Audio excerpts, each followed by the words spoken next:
Dans cette vidéo, nous allons aborder un sujet délicat, sensible et malheureusement très présent dans la culture du divertissement moderne. L'influence spirituelle dans certains jeux vidéo.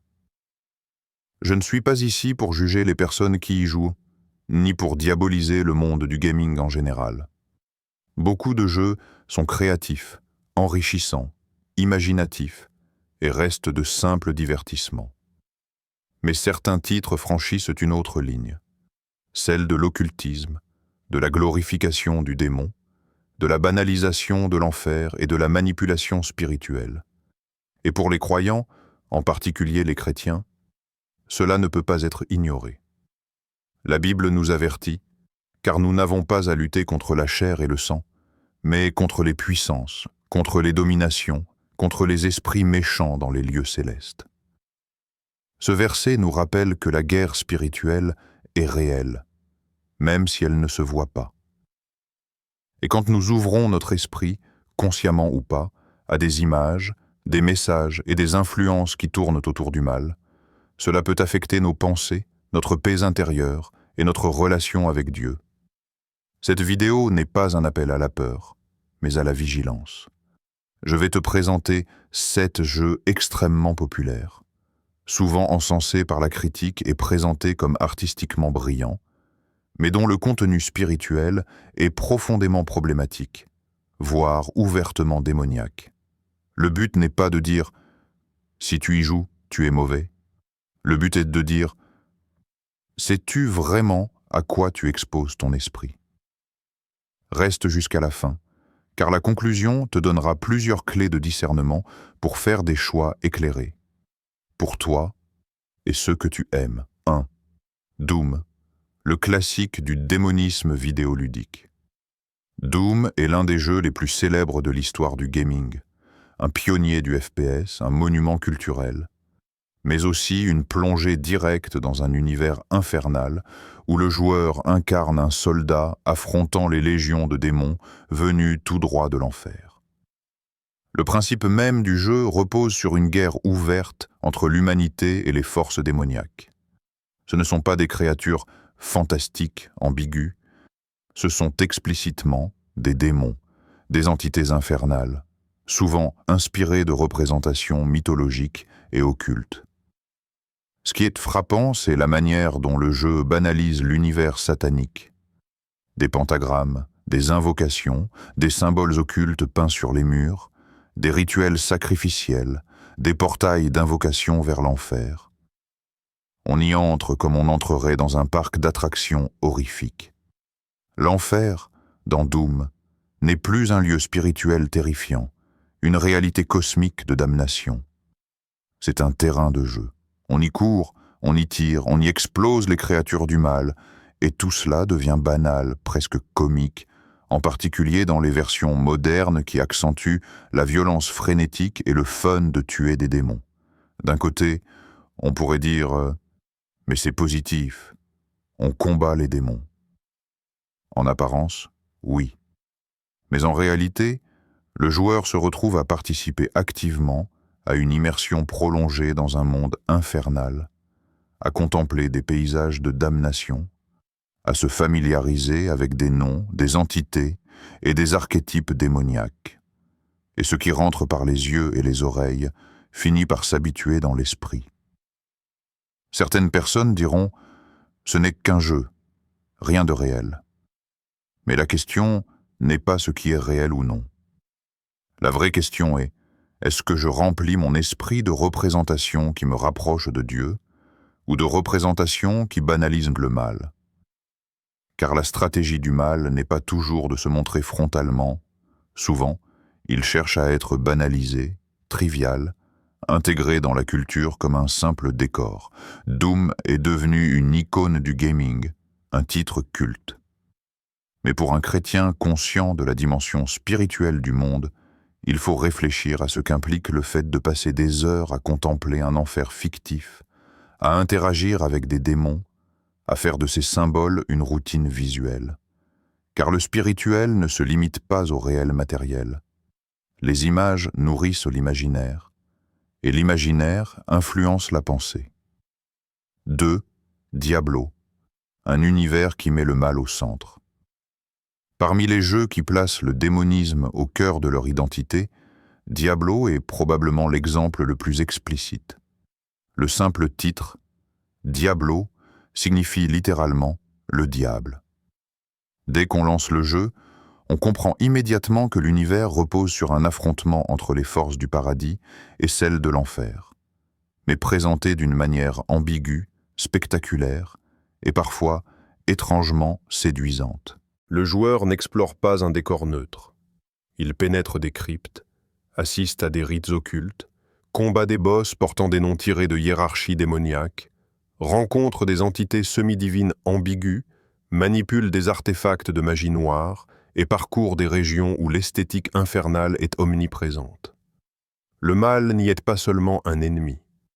Il est une fascination graphique, narrative et conceptuelle. Diablo normalise quelque chose de très délicat, la manipulation de forces occultes. On y trouve des sorts de nécromancie, d'invocation d'esprit, de pactes surnaturels.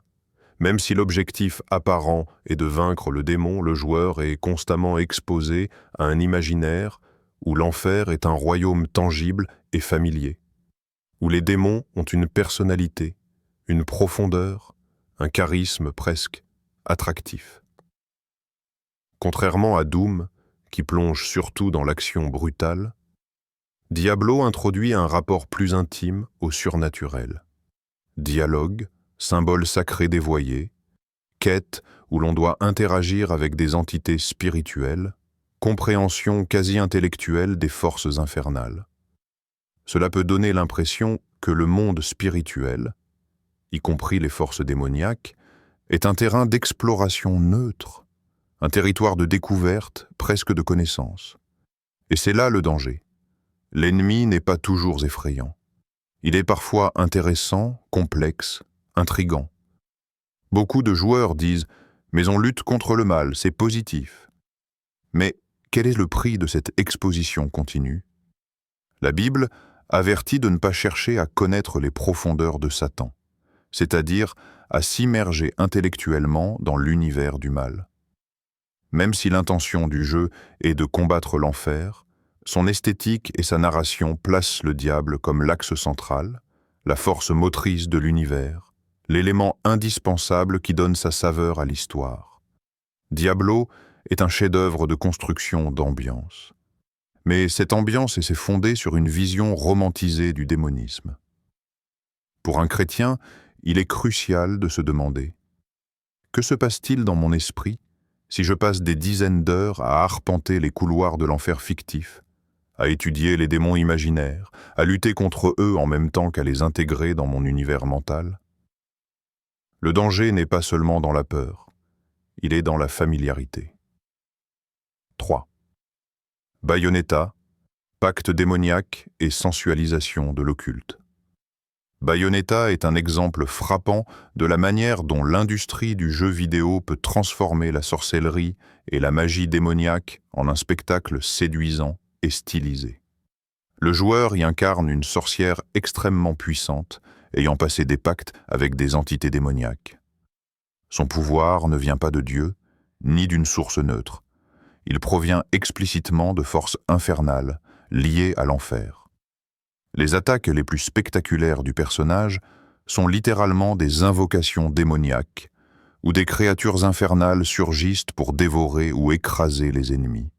Ce qui rend Bayonetta particulièrement dangereux sur le plan spirituel, c'est qu'il associe le démonisme à l'attractivité, la puissance, la beauté, la confiance en soi, l'esthétique glamour.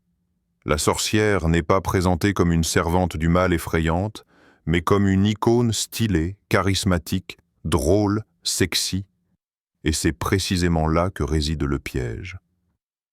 Le mal n'apparaît plus terrifiant, il apparaît attirant, amusant, même cool. Le jeu introduit aussi une inversion troublante. Les anges y sont souvent présentés comme les ennemis, tandis que la protagoniste, liée aux forces démoniaques, est la héroïne. On se retrouve ainsi à combattre des entités célestes, certes stylisées et fictives, mais associée dans l'imaginaire global à la lumière divine.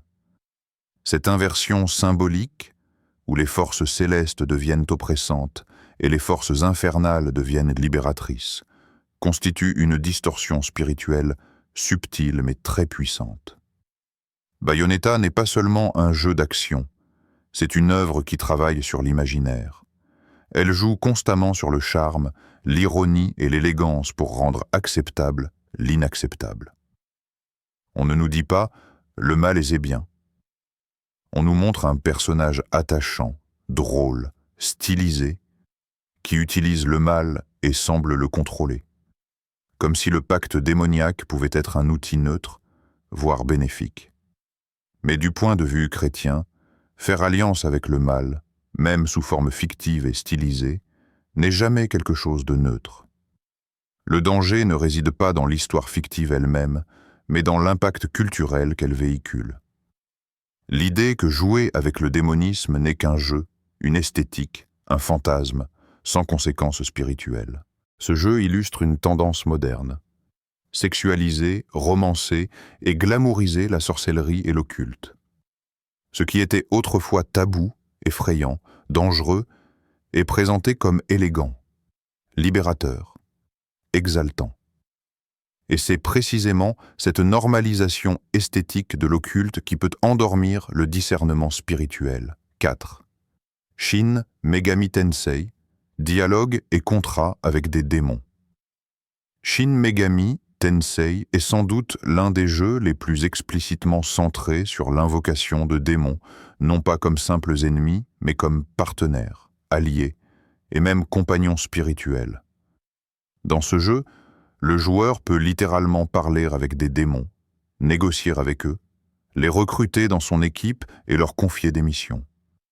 On n'affronte pas simplement le mal. On interagit avec lui, on coopère avec lui. On lui donne une place dans notre progression, ce n'est pas un détail. C'est la mécanique centrale du jeu. Le système repose sur la conversation et la persuasion avec des entités souvent inspirées de démons, issus de mythologies occultes, païennes, voire explicitement sataniques.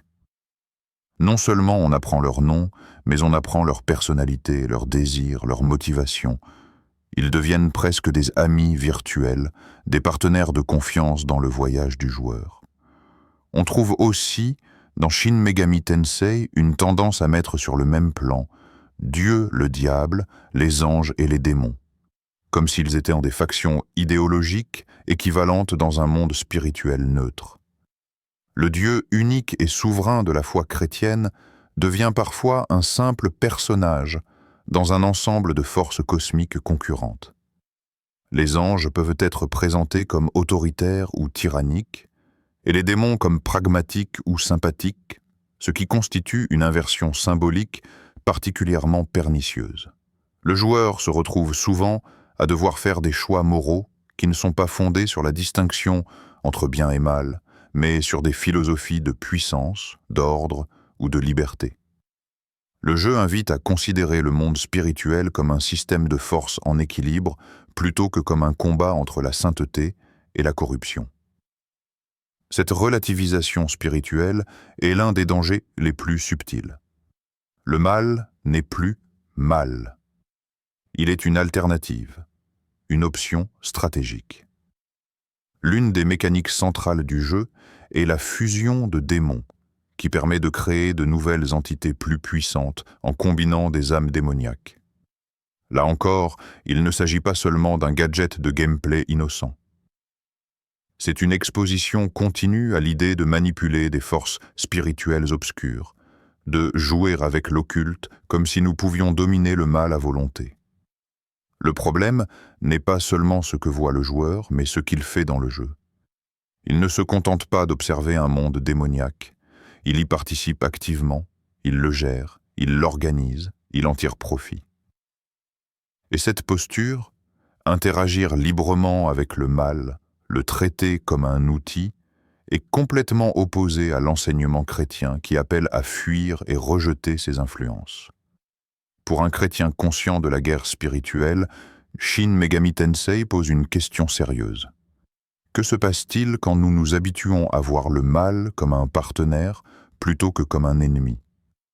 Cinquième, Cult of the Lamb, l'adoration démoniaque mignonne. Cult of the Lamb est un jeu qui montre l'une des formes les plus insidieuses de la banalisation du démonisme. La forme mignonne, adorable, charmante. On y incarne un petit agneau aux grands yeux ronds, presque semblable à une peluche pour enfants. Mais cet agneau devient le leader d'un culte démoniaque. Ce contraste extrême entre l'apparence enfantine et le contenu occulte est précisément ce qui rend ce jeu si problématique sur le plan spirituel. Tout le gameplay tourne autour de la construction et de la gestion d'un culte.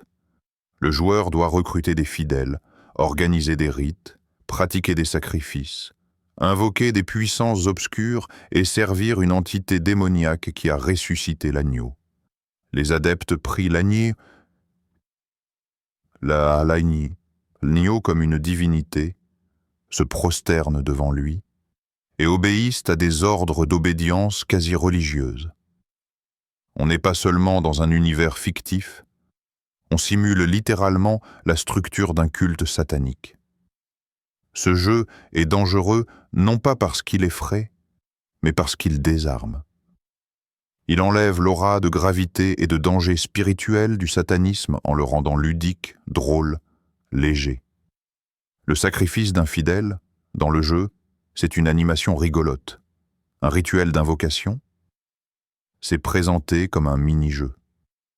L'adoration d'entités démoniaques, c'est enveloppé dans une esthétique pastel et cartoon. C'est précisément ce contraste qui dessine une stratégie culturelle. Si l'enfer est montré comme terrifiant, nous restons sur nos gardes.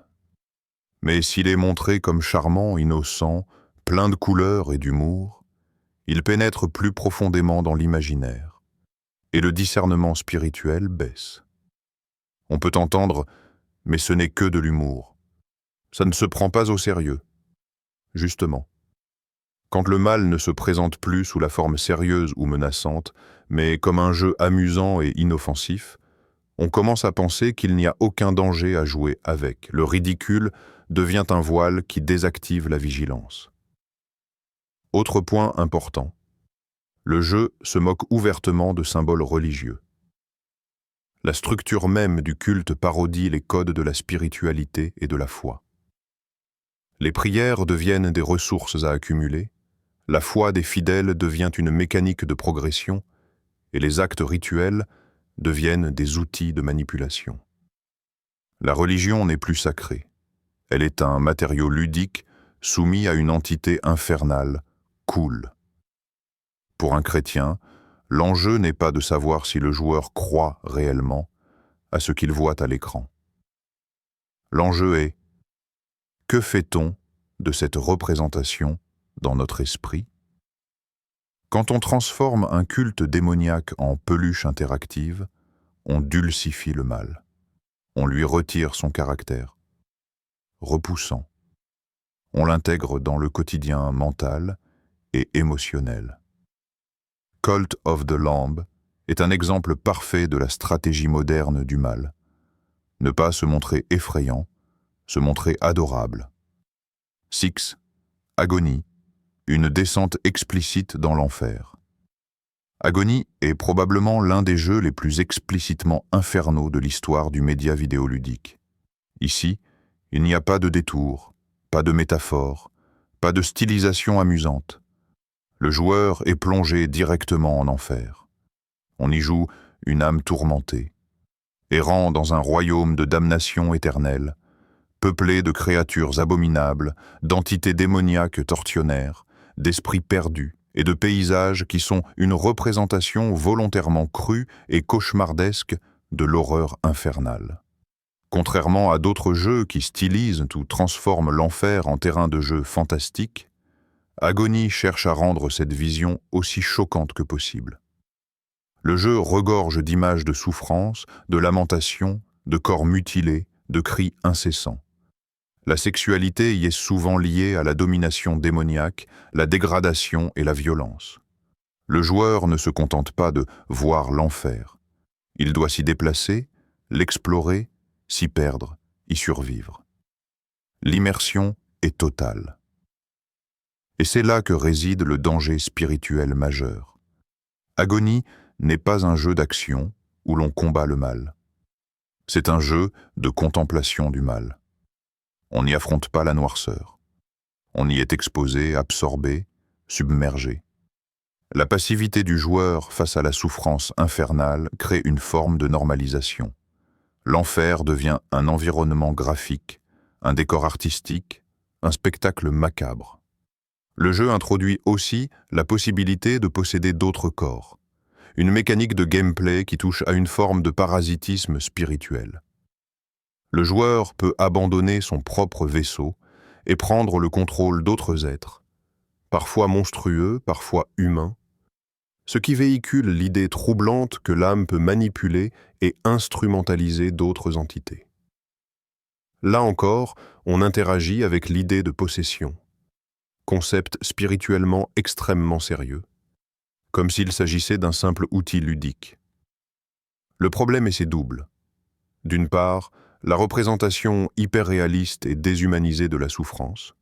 D'autre part, la participation active du joueur à cette immersion infernale. Le danger n'est pas uniquement l'exposition visuelle, mais l'implication psychologique. Passer des heures à s'acoquiner à ce type de contenu peut affecter non seulement l'imaginaire, mais également la sensibilité émotionnelle. On devient moins sensible à la souffrance, plus tolérant à l'horreur, plus habitué au blasphème visuel. Certains diront « mais Agonie sert à montrer ce qu'est l'enfer, à inspirer la peur du péché ». Ce serait peut-être vrai. Si l'enfer y était présenté avec un sens moral, une perspective spirituelle, un rappel du salut. Mais ce n'est pas le cas. Ici, l'enfer n'est pas une conséquence du mal moral. C'est un parc d'attractions horrifiques, une galerie d'images malsaines, un univers fait pour provoquer un choc sensoriel et une fascination macabre. Pour un chrétien, Agonie n'est pas simplement un jeu dérangeant, c'est une expérience spirituellement toxique parce qu'elle invite à contempler, sans filtre ni recul, la négation absolue de la lumière, sept. Binding of Isaac. Détournement biblique et imagerie déstabilisante. Binding of Isaac est un jeu qui va beaucoup plus loin que l'occultisme ou l'esthétique infernale. Il touche directement au sacré, au texte biblique et à la symbolique religieuse chrétienne. Tout commence avec une parodie narrative du récit d'Abraham et Isaac. Une mère persuadée d'entendre la voix de Dieu est convaincue qu'elle doit sacrifier son fils Isaac pour prouver sa foi. Le joueur incarne l'enfant fuyant dans un sous-sol labyrinthique, peuplé de monstres grotesques, d'objets occultes et de symboles religieux déformés. Ce qui rend ce jeu spirituellement dangereux, ce n'est pas seulement son contenu, mais sa philosophie narrative implicite. Le dieu du jeu est présenté comme cruel, absurde, voire monstrueux, une caricature d'un dieu tyrannique. Le message implicite qui peut se glisser dans l'esprit est « la religion rend fou » ou pire, « Dieu est un oppresseur ». Cette distorsion de la figure divine est l'une des formes les plus insidieuses d'attaque culturelle contre la foi. De plus, tout l'univers du jeu est construit sur la souffrance, la honte, la culpabilité, le traumatisme. Isaac ne combat pas simplement des monstres, il affronte des incarnations de ses propres peurs, de sa solitude, de sa détresse psychologique. Le jeu mélange la symbolique chrétienne, croix, hostie, ange, référence directe, avec des éléments grotesques, corporels et grotesquement dégradés. La pureté devient objet de moquerie, la foi devient une folie, la prière est tournée en dérision. Le gameplay lui-même renforce certains aspects problématiques. Le joueur peut récolter des objets qui parodient des reliques sacrées, utiliser des symboles de foi comme des armes ou des amulettes magiques, manipuler des représentations religieuses comme des outils de survie.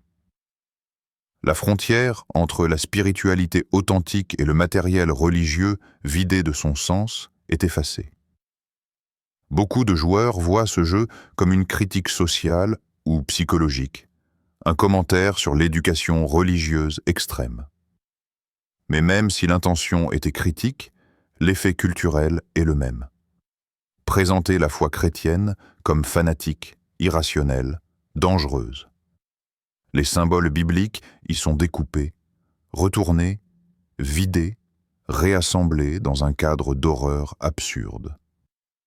Le danger spirituel ne réside pas seulement dans l'exposition à des images malsaines, mais dans la suggestion conceptuelle, que Dieu serait une entité indigne de confiance, que la foi serait une folie, que la religion produirait la souffrance plutôt que la guérison.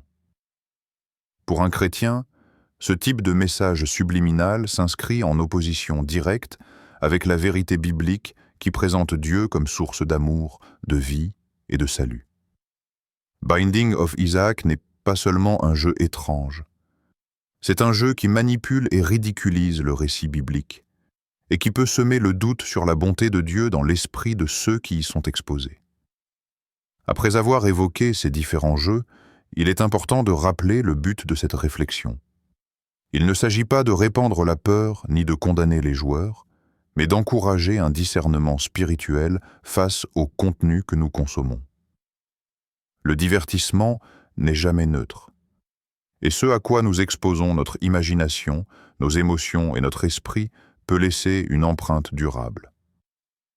La Bible nous invite à garder nos pensées tournées vers ce qui est pur, noble, juste et digne de louange. Si un jeu, un film, une musique ou une influence quelconque nous amène à normaliser le mal, à ridiculiser le sacré, à nous familiariser avec les ténèbres spirituelles, alors nous devons être capables de dire non, même si la société autour de nous le trouve banal ou amusant. Nous ne sommes pas appelés à fuir le monde, mais à vivre dans le monde avec un cœur et un esprit éveillés. Le problème n'est pas seulement l'intention consciente, je sais que ce n'est qu'un jeu, mais l'effet inconscient, les images, les symboles, les émotions qui s'accumulent en nous et deviennent peu à peu familiers.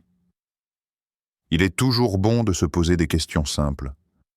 Est-ce que ce contenu glorifie la lumière ou les ténèbres? Est-ce qu'il rapproche mon cœur de Dieu ou qu'il atténue ma sensibilité spirituelle? Est-ce que cela nourrit mon âme ou la dessèche? La vigilance n'est pas de la peur, c'est de la sagesse. Et le discernement n'est pas une faiblesse, c'est une force. Que cette vidéo soit une invitation à réfléchir, à prier, à examiner les influences culturelles avec lucidité et à choisir ce qui favorise la vie, la paix et la communion avec Dieu. Puissions-nous tous remplir notre esprit de ce qui est lumineux, beau et porteur de vérité.